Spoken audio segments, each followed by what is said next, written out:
Greetings and salutations, YouTube. If you're like me, you enjoy your patio as much as you can, and these little heaters go a long way to helping us do that in colder weather. The only problem is sometimes they don't work.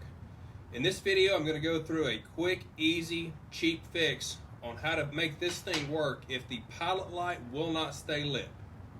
Stay tuned and I'll show you how. So if you go by the instructions here, they want you to use the pilot light, or get the pilot light lit, hold it in for 30 seconds, and then let go. After 30 seconds, you should be able to move your control valve over to low or even further to high. So let's just kind of go through this and I'll show you what it should look like. Okay, so we're going to ignite the flame. Okay, now we see can you see that? There's a small flame going in there. We're going to hold this for 30 seconds. If after 30 seconds of holding this, you release the valve and the flame goes out, mine did not because I already done this fix, but if your flame goes out after 30 seconds, then this is what you need. The tools you're going to need for this project are going to be Phillips head screwdriver, a piece of steel wool. It could be, I think that may be a 4 gauge, I guess four zeros, 3 gauge, anything I think is going to work. A couple of wrenches. I want to say that this project took a 7/16 inch, but yours may be different. So just grab a couple of open box end wrenches and we'll go from there. If we haven't met yet, my name is David, and in my videos I try to share with you my experiences on trying to save a few bucks on home and auto, boat, RV, ATV, all kinds of maintenance and repairs that try to keep just a few more dollars in your pocket. If you're interested in seeing more along these lines, go ahead and click that subscribe button. You'll have access to other videos related to this same topic. Okay, so the first thing we want to do is we want to get access inside here to get to your thermocouple, which I don't know that I've mentioned yet, but that is the problem, is your thermocouple. You probably don't need to replace it. You probably just need to clean it. So let's get to it. This thing, mine is connected. Yours may be a little bit different, but mine is connected by 4 screws. One here, one here, one here, and then one on the back, all at 90-degree angles from each other. With those 4 Phillips head screws removed, we can now carefully remove the lid and set it aside. How you tackle this next step is going to be up to you. Optionally, you could disconnect your tank and remove the tank and lay this whole thing over on its side so that you can gain access to the top to the thermocouple here.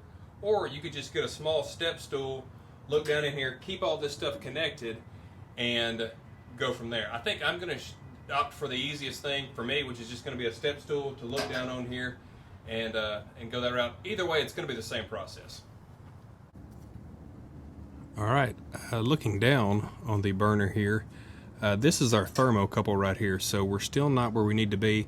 There's a screw, let's see here, there's a screw here, and then another one right over here that we'll need to remove to take this off.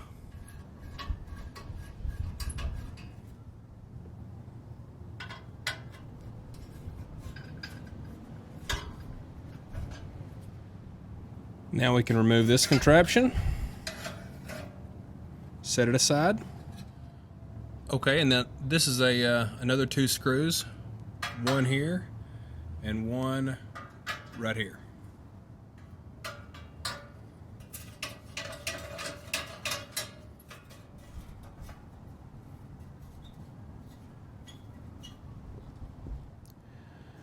And now we can remove what appears to be some sort of a wind guard.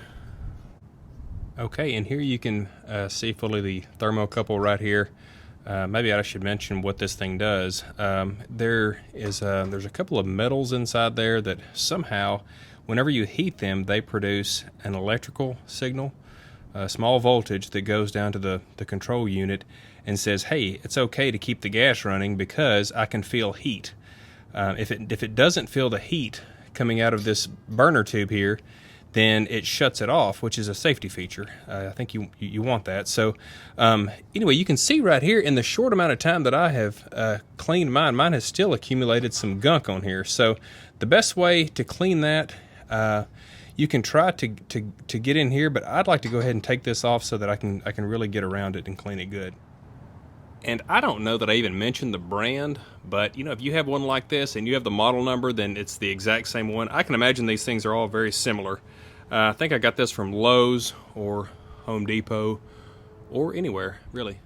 And this is an old rusty 1/2-inch wrench that I had handy. It doesn't fit exactly. It's just a little bit too big, which suggests this may be a 12 millimeter, but I think for our purposes, it's going to do just fine, and it did.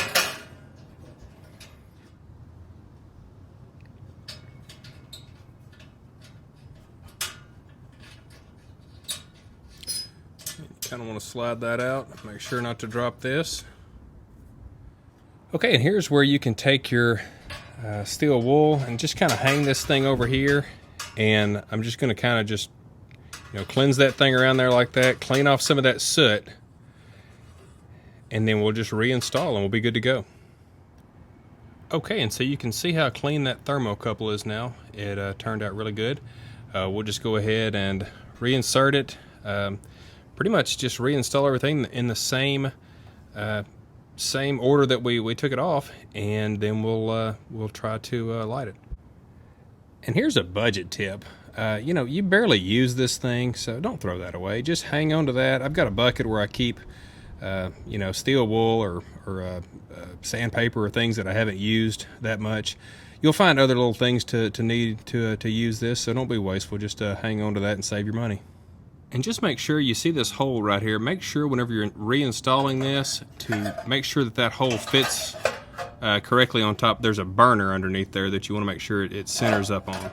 And also whenever you are reorienting the lid here, you want to make sure that this hole, your match hole, lines up with your control knob there.